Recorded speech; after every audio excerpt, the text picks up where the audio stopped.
জানেন কোন দেশে 10 দিনের মেয়াদে 5 জন রাষ্ট্রপতির পরিবর্তন হয়েছিল? সাধারণভাবে রাষ্ট্রপতির মেয়াদ কত?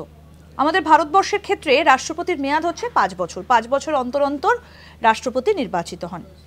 কিন্তু যে দেশটার কথা বলছি, এই দেশটাতে 10 দিনের মধ্যে 5 জন আলাদা আলাদা রাষ্ট্রপতি ছিলেন।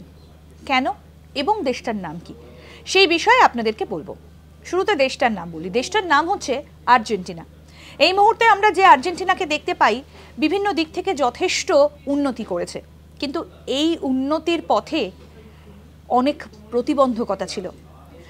এবং যেটা জানতে পারা যায় যে একটা সময় এই আর্জেন্টাইন যে পেসো, সেই পেসোর মূল্য হ্রাস পাওয়ায় রাশিয়া এবং ব্রাজিলে আর্থিক বিপর্যয় দেশটির ওপর একটা প্রভাব ফেলেছিল।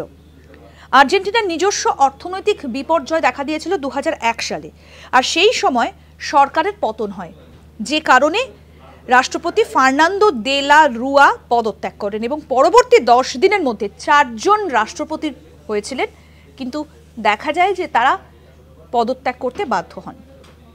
আরও আপডেট পেতে দেখতে থাকুন আজ তাক বাংলার ইউটিউব চ্যানেল, সাবস্ক্রাইব করুন।